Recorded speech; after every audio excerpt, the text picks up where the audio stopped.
Okay, hey, welcome to Cell to Systems. I'm Jack Putney, and today we're going to be talking about sort of what's going on in the GLP world. As we've all seen on the Super Bowl, we had a pretty big commercial and a lot of things being talked about with regards to GLP-1s, and it seems like they're just everywhere. So the topic of today's show is how to run a GLP-1 program safely and successfully. And if you're a patient, you probably want to know how to use it the right way. This episode, we really are covering two different aspects of it. One is for patients who are maybe using them now or are interested in a GLP-1, as well as doctors who are looking, or clinicians, I should say, who are looking to provide GLP-1s to their patients in the proper program. So I'm going to hand it off first to Dr. Pastrana. Leonard, give us a background on what you think is happening at 30,000 feet in the industry with regards to GLP-1s. Well, there's a lot happening in the industry when it comes to GLP-1s, right? Something is changing every single day. We see new guidance from anything from regulatory to new companies to new GLP-1s entering the market every day to new studies coming out. So there's a lot of news and it's coming out very fast. So what I can tell you is what I see some of the most successful practices doing when it comes to using GLP-1s. I would say there's three things that I see from a very successful practice when they're doing GLP-1s. The first one is actually that they don't really call it a GLP-1 program. They really talk about it as a longevity program, and GLP-1s become one of the tools within that longevity program. But with so much telemedicine going out there and direct to consumer products and people being able to access these things online, what I see the clinics that are actually thriving is that they have a different conversation around longevity and really thinking about the patient as a whole. Not just are they going to lose weight, but they're doing things like family history. They're taking a really good assessment and they're prioritizing, what is the priority for this patient when it comes to GLP-1s? Of course, weight loss is going to help with a lot of things, but do they have a family history of cardiometabolic disease? Do they have a genetic predisposition to neurodegenerative disease? And all these things is what really differentiates them and what really helps them personalize that treatment. And so that's where I see the clinics that are really, really thriving. The second thing where I see clinics really thriving and offering great programs around GLP-1s is that they're great at education and communication. The one thing that prevents a practice from scaling is knowledge, and that's knowledge within their own practice. So that's how they educate not only themselves but other practitioners in their practice, but their staff as well. And this has a direct impact on their clinical outcomes because their staff is the one that's communicating a lot with their patients. And so a great practice is really focused on communication. The third thing that I see that really makes a big difference between all these practices is that a GLP-1 program changes over time, right? So, kind of like a red flag is where you have a GLP-1 program where someone's on the same dose of the same program for 6 months and nothing's really changing. And so what we see practices really thriving is the ones where the initiation of treatment is something, but then that maintenance of treatment is completely different because these are powerful medications and biochemistry changes, biomarkers change. And so the priorities will change as well. And so we see those practices that can really pivot. And those are some of the great signs that I see out of practices running GLP-1 programs. Now, when it comes for patients, those green lights of what you want to look for in a GLP-1 program are very similar to the things that make the practice successful, right? So if they're leading with the price of a GLP-1 or their value that they're telling you is like, we offer GLP-1s or we offer X, Y, and GLP-1, or this is the price of a GLP-1, that's kind of like a red flag. You want someone that's talking to you about your assessment, about your risk, about what your priorities are. They're looking to really personalize treatment for you. And the other thing that you want to pay attention to is what are they measuring? If they're just telling you about something like the number on the scale or your BMI, well, they're probably not looking at all the right things. And what you measure can actually be personalized between person and person. Everybody has different goals. They have a different assessment, different risk. And so if they're not measuring things like body composition, taking a look at your metabolism, looking at other biomarkers, that's a red flag. But if you are having that great conversation with a physician, it's a good sign. And lastly, is that your plan changes over time. Like I said with the physicians, if you're on the same plan for over 6 months, you need to be asking the question why, because things should have changed over those 6 months. And you want to be with a practice that's constantly evolving, because as you limit and or eliminate some of the risks that you may have, the plan changes, right? Because in longevity medicine, we're looking at health span, the quality of someone's life in the moment, but they're also the art of it. For a good practice, they're looking at your lifespan. What are the things that are going to impact you down the road? And so that plan changes over time. And so those are the things that I think are most important, and where we see patients and practices thriving. That's a great, I mean, really encapsulating the entire equation in such a comprehensive way. Thank you so much, Leonard. Truly appreciate that. Dr. Faree, the one thing I wanted to ask you about, one of the things you always hear from people, patients, and I wonder what it's like on the clinician side, is when you have patients who are like, I want to go as fast as I possibly can. How do you put the guardrails on that? How do you make sure that you're doing this in a safe way? Leonard mentioned a lot of really great things, but let's kind of move it into, hey, now we're moving into the actual clinic environment and you're seeing patients. How do you work that? So, figuring out how to select your patients and how to select your practice if you're a patient is part of the whole challenge. And I love what Leonard said about making this part of a longevity program. This is part of what we do. We used to have a weight loss program in our practice, and we don't even do that anymore because it's not really where we want to be. It's not consistent with what our whole practice is. Our goal is to make this one of the pieces of things that we do, realizing that a patient's stress, a patient's lifestyle choices, a patient's environmental factors, all are going to be contributing to their success in your program. If someone's coming to me saying, I don't want to change anything else, all I want to do is take a GLP-1, I know that that patient's not going to be the patient for me. These aren't patients who need the full scope of care. And what we're going to be talking to that, we have a dietitian who works in our practice. We use a BIA for analysis. We use a lot of labs. So we'll be looking at a reverse T3. We'll look at an albumin level. We'll be looking at their lymphocyte count. I'm looking to see whether this patient is overall healthy and whether what we're doing is contributing. The package that we include, that we used to treat patients includes things like protein supplements, things like a creatine and amino acid, hydrophilic amino acid supplements, and some minerals that are going to help people to hold on to their extra hydration. Otherwise, we're causing them more problems. So we have to look at these patients from a broader perspective rather than just the fact that they have extra weight, and realize that this whole patient has a whole conglomeration of things that are happening. So when you're looking at these patients and talking to them about what's going on, all the pieces need to be in place in order for them to be successful. One of the things we'll see often is that they will not be successful with GLP-1s, partly because you're not doing the other things they need to do, like adding in exercise, like doing making sure they're getting adequate protein. So they begin to eat away at their muscle mass, and we see these sarcopenic sort of skin softening, and patients who are not doing well, or if they are losing weight, they're not losing the weight that we want them to. So the goal for this is getting them to lose their visceral fat and to maintain their muscle mass. So if we can ride that balance, it's really tough. We do about a once a month program. So we'll see them every month. We go over what's happening with them. We see them a little bit more often at the beginning, but this is part of a comprehensive care where we're taking care of all of them, not just their weight loss. Realizing, the patients, you want to be recognized as a whole person and not just a person who's overweight. So there are things about you that we need to be sure we're addressing, things about your relationship with your partner, things about your relationship with your children, your own relationship with yourself, as far as setting boundaries with difficult others or with your boss, or how do you navigate time schedule? What is your relationship to your calendar? All of those are going to be affecting how easily you're able to lose weight. We'll talk to them in the beginning about things like when we put them on GLP-1s, about what the possible side effects are, and then what their pace of weight loss will be. So typically I tell people you should expect to lose 1 to 2 pounds per week. So I'll give them a timeline of when we expect that to change. And the side effects can be unpleasant. So you need to understand that's possible if we're not doing all the things at the same time to take care of them. Wow, that's fantastic. I love the approach of the whole person. So absolutely important. One of the things I think is pretty important for people out there to realize is that the world is chock full of people who are trying to sell things online, and so I'm going to take this to Frank.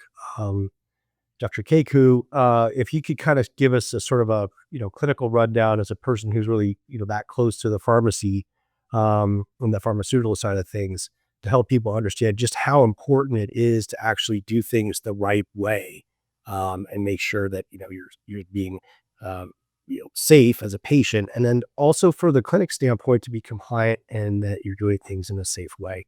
No, this is good, man. This is exactly what the problem is right now.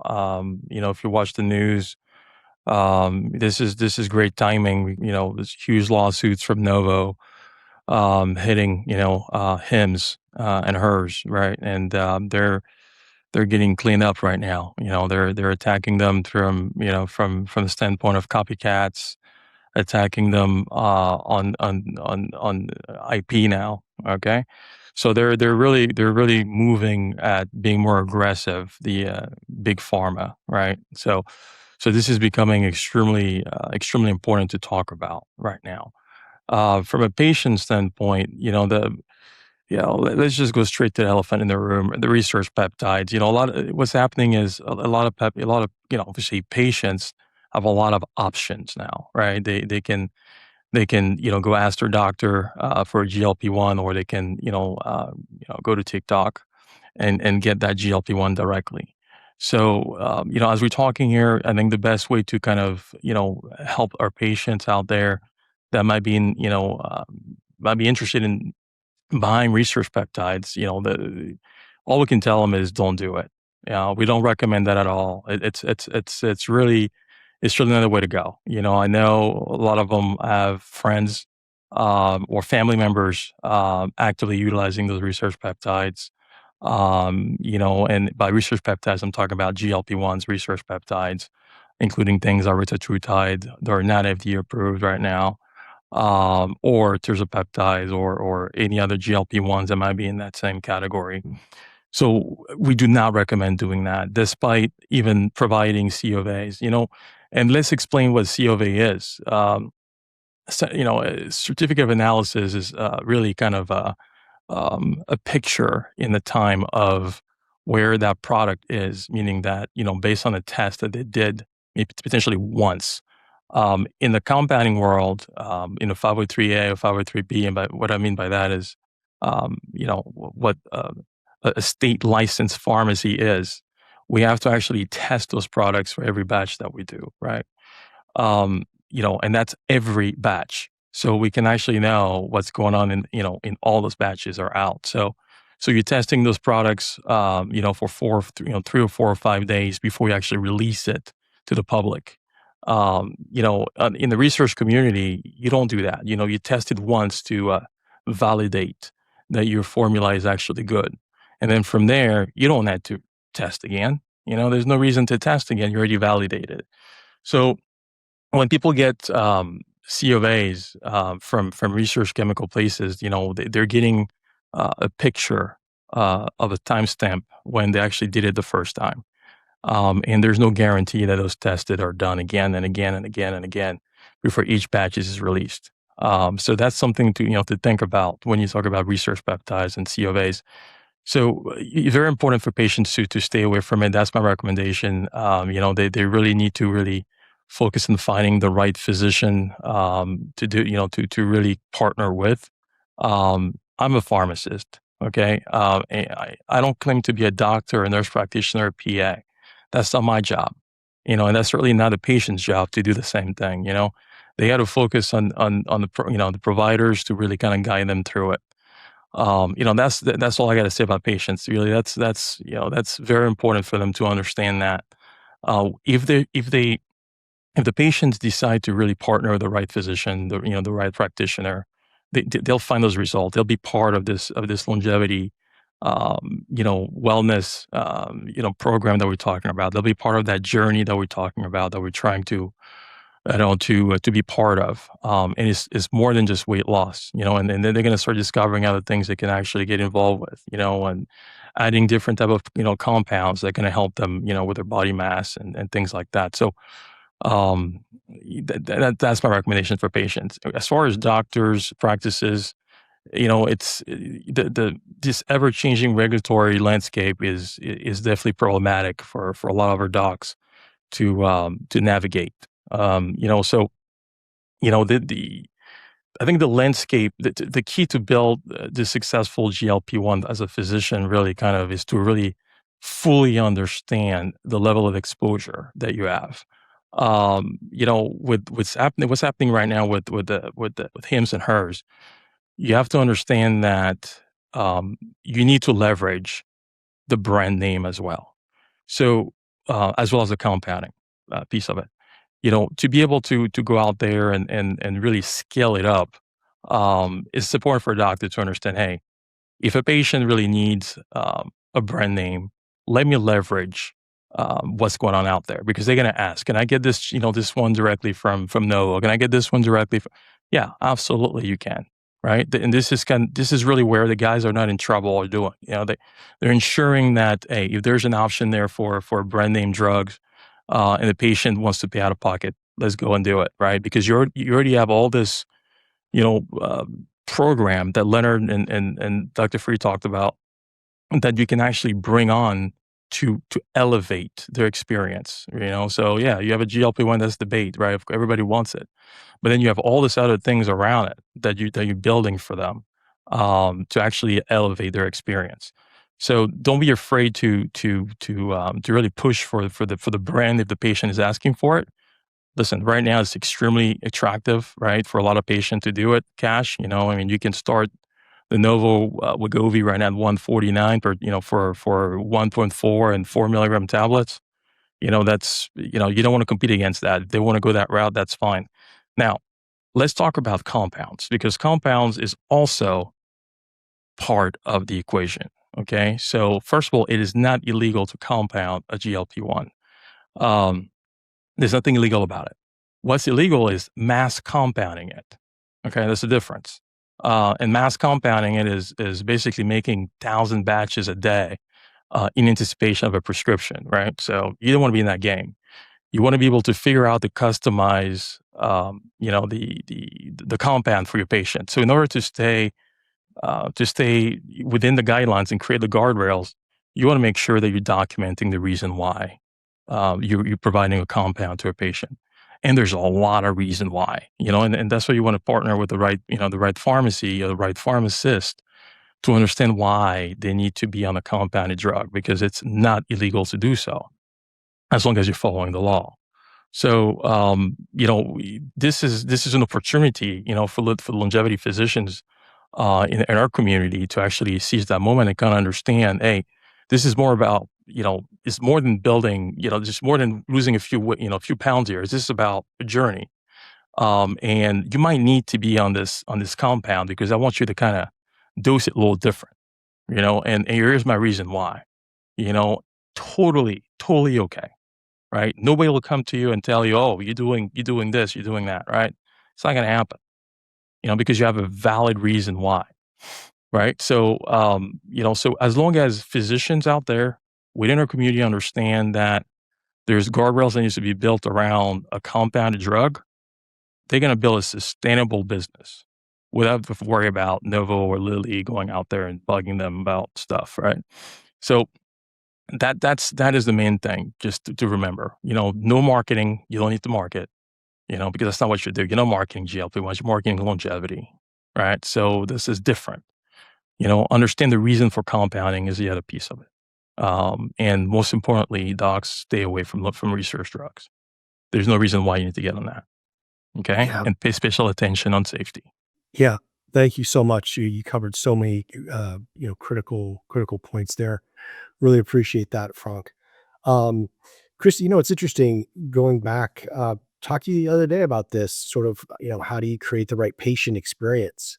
We've heard a lot about that so far, but I'd love to hear from your perspective as someone that's had such a successful clinic.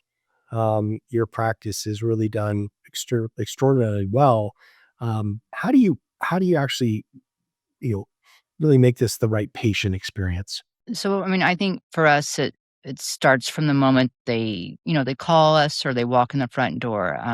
Everybody before they see the providers has labs done plus an M-body. But I think as far as finding the right patient, you know, I only want to partner with patients that really want to live health. Um, if they're just coming in here for a quick fix, just want to get on a GLP-1, not really interested in optimizing their other biomarkers, they're not the right fit for me. And it took, I mean, to be honest, when the GLP-1s first came out, when it really hit the market, what, 5 years ago, I don't know, I'm drawing a blank. I mean, I know they've been out there long, but like when they really started being used, yeah, the floodgates were open, right? But I think as we've gotten better here at Beyond Health, we've become more specific of who we really want in these doors, because the patient experience, if they don't align with us, they're going to walk away frustrated. We're going to be frustrated because we're going to be, not understanding why they can't get what we're really trying to accomplish by going over their detailed labs. I think something probably 2 years ago, I added a health coach and a nutritionist in house. And that has been huge for us. Especially those GLP-1 patients that we just, for whatever reason, they're not losing the weight like they need to, or we're not improving their insulin, their inflammatory markers is I actually have my health coach go with them and kind of walk through their day, right? To determine where are their real barriers to health. Again, is it stress from the workplace? Is it family stress? Is it financial? Whatever that might be. And sometimes, I mean, I use this saying a lot, but it's so true that awareness always has to come before change can occur. And so sometimes it's actually us where we've kind of maybe fallen short on certain patients where there was a disconnect. Maybe we didn't make them aware of, like, this is why we're working on this. This is why, you have a movement program with us. You have, a nutritional program with us. And then just making sure they're being supported from hormones. I mean, obviously you can't move the dial from a body composition if you're not addressing hormones. I love the new BioAges ice cell water. I mean, that's been a game changer for us.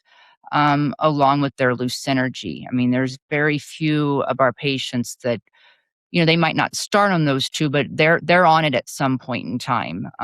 Especially just to help, as Dr. Free was saying, as far as that hydration. I think that has also been another thing.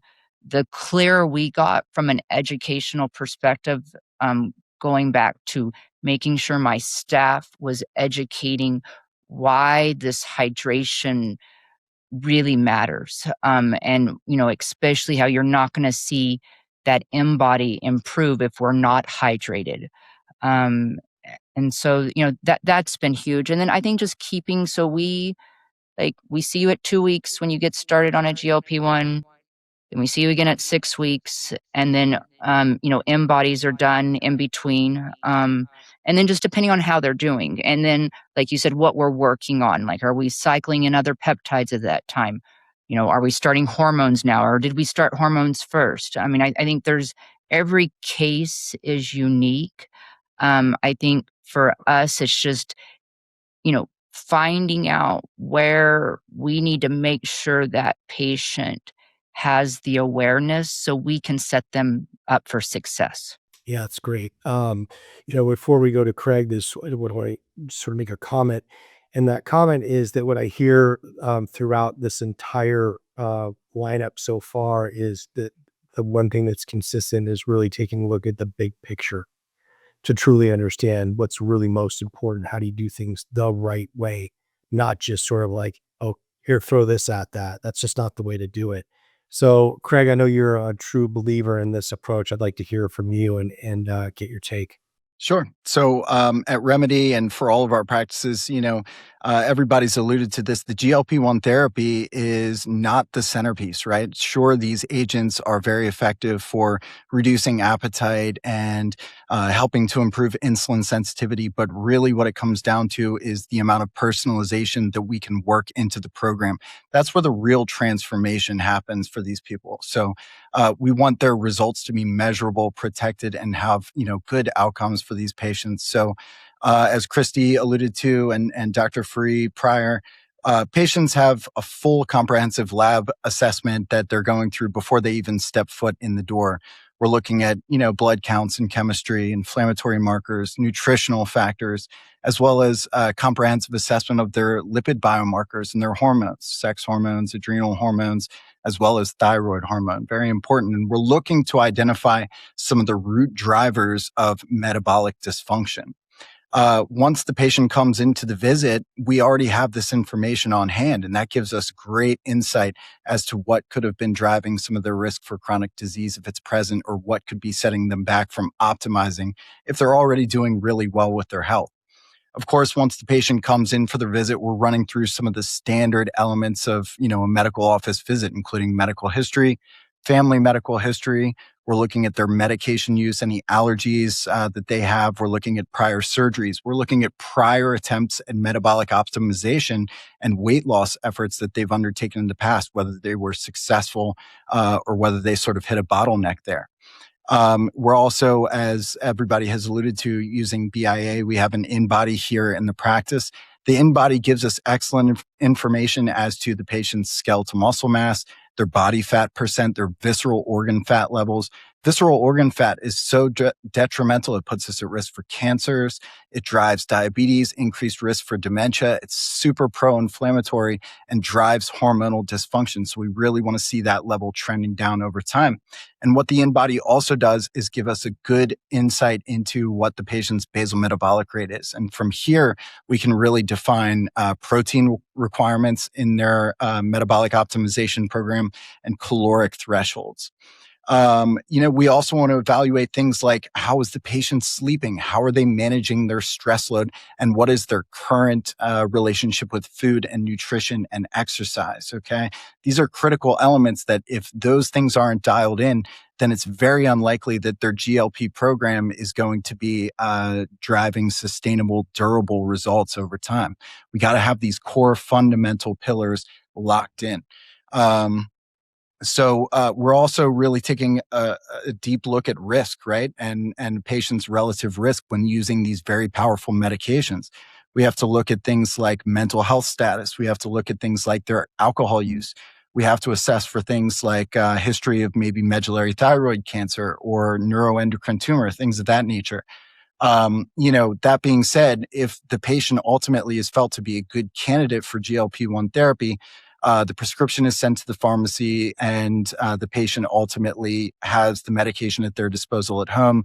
They're educated on the mechanism of action, how these incretin mimetics work, and what they should expect as they move forward and start to implement these therapies over the coming weeks. Within the first couple of weeks, we're bringing them back into the office for metabolic breath analysis with PNOE. Okay, PNOE is an integral tool here at Remedy and several other cellular health practices because it drives things like VO2 max, which the American Heart Association identifies as the number one metric associated with health span quality and longevity potential. It's also giving us great insight into their metabolic flexibility, how well they're able to transition back and forth between utilizing carbohydrates for energy or fat oxidation. Ideally, more metabolically fit individuals are going to be more effective at, using fat stores and mobilizing fatty acids for their energy. So we see, changes corresponding to that as people become, healthier at the cellular level. We can get a good idea of somebody's mitochondrial function, which can further drive, insights into how we're maybe incorporating some other peptides or other small molecules into their regimen. Within the first couple of weeks of starting a program, we're checking in with patients At the 2-week mark, again, at the 4-week mark, we're looking for tolerability. We're assessing side effects. We're making sure that they are hydrating appropriately. How much should we be drinking? Well, if you take your body weight in pounds, you cut that in half. That's the minimum amount of fluid that you want to get to sustain your cellular hydration in a day. If you're, out and about in the heat, you're exercising, you're having other volume loss, then you need to replace even more than that. So as Christy alluded to, something like ISL water, creatine, this is a great tool to help patients optimize cellular hydration. So we're checking in with the patient at the 2-week mark. We're checking in with them again at the 4-week mark. And at the 2-month time frame, this is when we can start to evaluate, are we going to consider some dose titration? Dr. Furry mentioned that the recommended weight loss goal is anywhere from 1 to 2 pounds per week. And that's, absolutely appropriate. We want to make sure that weight loss is not too expedient, right? So we're always bringing the patients back into the office. Generally in my practice, we do it every, 2 to 3 months where we're having them come back into the office to make sure that they're not having noticeable declines in their skeletal muscle mass. If they are, this is going to correspond to reductions in their basal metabolic rate, which really is the main driver for weight regain. Okay. People are tanking their basal metabolic rate, and ultimately their, exercise and eating habits, shifting over time puts them at risk for a lot of regain. So, we want to, make sure that those things are updated regularly alongside, things like PNOE, breath analysis. We do identify in the practice some strict like triage, areas. For example, if a patient goes through an acute life stressor, maybe that's a hospitalization, a death of a loved one, any sort of, change in their day-to-day life, this can very much influence their metabolism by way of, cortisol signaling and overall inflammatory burden in the body. So we want to make sure that we're guiding them through that process effectively. And, simple 30, 45-minute sort of reset, recalibration can be very effective when patients are, struggling with maybe a plateau, or they're not seeing the results that they want. The last thing I want to stress is that, patients oftentimes will hit a plateau in these protocols, and it's not a period in time where a provider should reflexively just increase the dose. You need to bring them back in, need to evaluate their stress load, evaluate how they're sleeping, and, see any changes that may have taken place with regard to their nutrition, their exercise protocols, and guide them through that process. I think GLP-1's incredibly powerful. We all know how powerful these therapeutics are. 9 times out of 10 with the right clinician oversight, some nutritional structure and exercise coaching, these patients are going to have overwhelming success. And it is the ability to drive personalization that ultimately, kicks programs like ours up a notch above, an online platform, or maybe they're working with their primary care who's following with a patient every 6 months and just sort of refilling the prescriptions. So having a real high touch practice where you're working closely with the patient, that's, paramount. Well, thank you so much for, if you just listened to this entire run through, and you made it this far in the show, what you've heard is that the one size fits all approach is not a great way to go. And you can hear just how comprehensive the right approach is, and how that relationship should exist between a patient and a provider, and how providers should work with the pharmacy. I think it must be really difficult at times. And I'll go back to Suzanne and just ask you, yeah, how do you stay on top of it all? You've got patients that you're seeing. I know that, you limit your panel so that you can really provide that level of care. But how do you stay on top of it all and do everything else that you need to do and stay healthy in your life? It's about managing your calendar. It's about having someone else, not me, manage my calendar.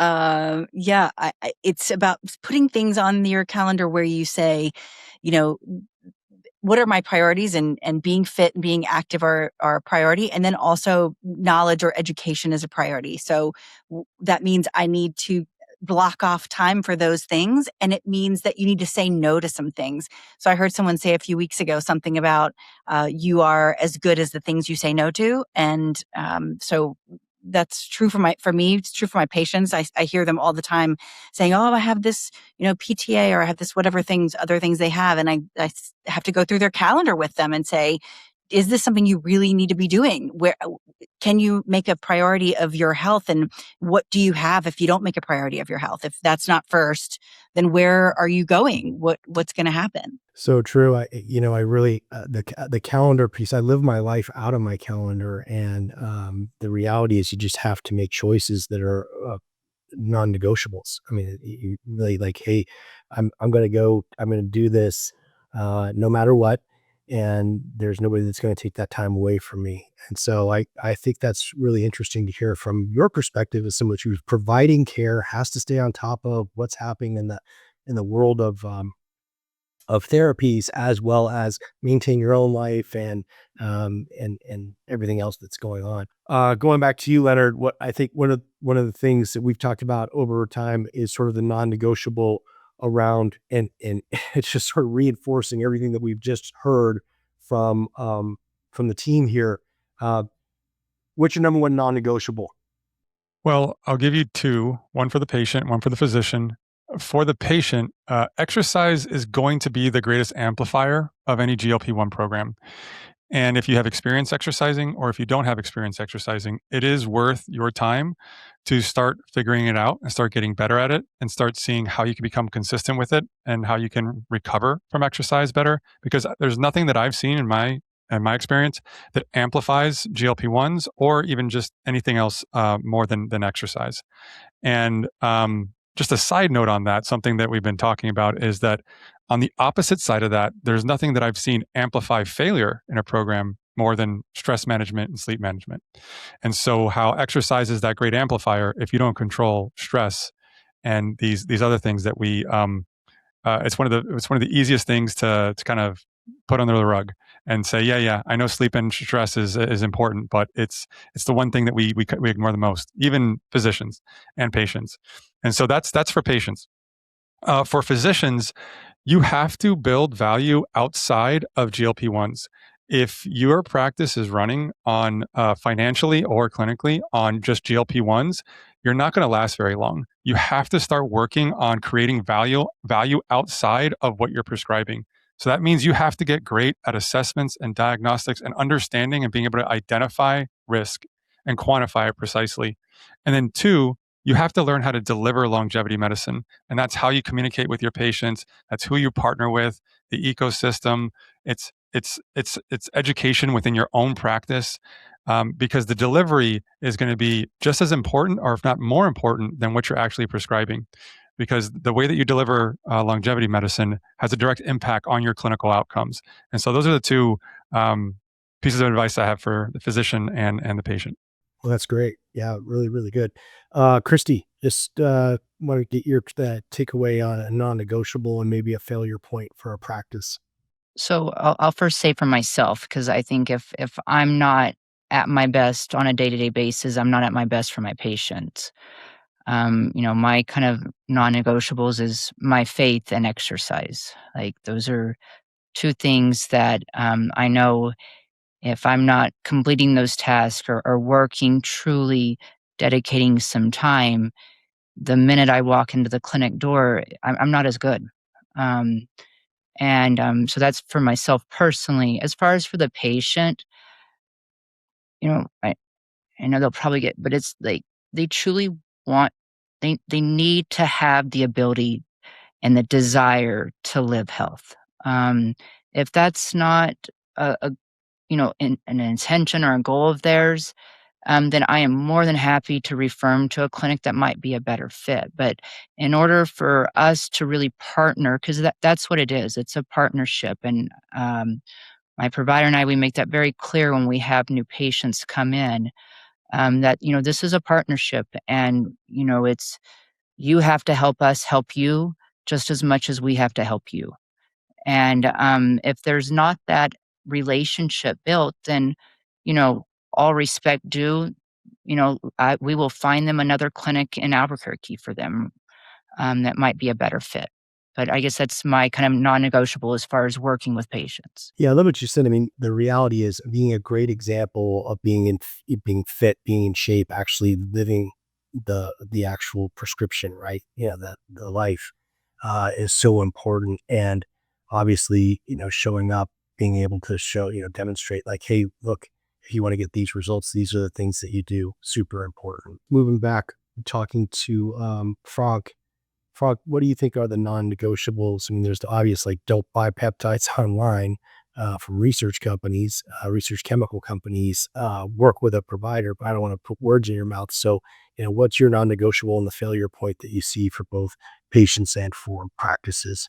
Yeah, so it's a great question. When it comes down to non-negotiable for a patient is, I mean, you cannot gamble around safety. You've gotta do your due diligence to understand exactly where is your products that you're about to inject yourself with are coming from, and what's the safety around it. It doesn't matter if it's coming from a compounding pharmacy or if it's coming from a research lab. You got to do your due diligence, and there's different set of mechanism that you can use when you are dealing with a compounding pharmacy, right? By asking things like C of A, or calling the pharmacy, calling the physician, asking questions about side effect profiles, what to expect from taking this medicine, right? Medicines are great, but they all have side effects. So it's very interesting, right? So we love GLP-1s, and this is what we're talking about right now. But it's got to be utilized with precise guidance from physicians and providers. This is why they're there. This is why Chris is there. This is why Dr. Frey is there. This is Gregory. I mean, this is exactly why they're all there. To kind of guide the patient and provide the explanation on the safety profile of the drug. Obviously, when it comes to the physician, it's the same thing. They want to be able to. The non-negotiable for them is to partner with the right partner in the pharmacy world. Be able to leverage partner for things like safety, things like customer service. Because at the end of the day, is if you can't partner on the service side, you're going to lose your patient. If you have a bad product, you're going to lose your patient. So the partnership is extremely important. So non-negotiables are two things for docs, and the way I see it is, hey, can I rely on you on the true partnership when it comes down to customer service? Can I rely on you on a true partnership when it comes down to safety for my patients? Because that's your reputation. Yeah, absolutely. So important. And being on the receiving side as a patient, I could say that you know you notice the difference when something doesn't show up on time or whatnot. So great point. Which kind of leads us right into you, Craig. Final thoughts on that, non-negotiables and failure points. Absolutely. Yeah. So patients need a playbook. This is critical. They need some sort of documentation, a written plan that suggests, how things are going to be dosed, how often patients are going to be following up. This needs to also address what to do and when to give us a call if they're dealing with side effects. We need to know, what the dose escalation thresholds are going to be. Patients should have ready awareness of those things. Also, patients need, a muscle protection plan. They need to know what their protein targets are. They need to know exactly what it is, what it means to strength train and incorporate resistance, but also utilize some other modalities for exercise, such as interval training to help, improve their metabolic goals. So I think that this is, a non-negotiable, well-drafted plan that's readily available to the patient that they can reference at any time if they have questions or want to know, what the trajectory of their treatment protocol is going to look like. Things that really constitute a failure in a practice. I think refills that go through without significant follow-up, any failure to provide the patient with an opportunity to reassess their labs, reassess their biomarkers.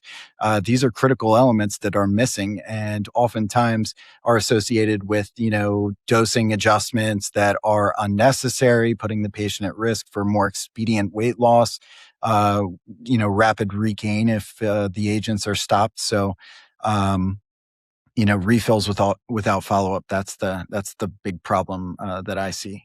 Fantastic. Well, ladies and gentlemen, you heard it from the team at Celta Systems. It's a big picture sort of approach and a lot of information. I want to thank our team today for joining us. I want to thank you for watching. And please remember to like, comment, share, and subscribe. And come back and see us again once a week. We're going to be here with another hot topic. We look forward to seeing you then.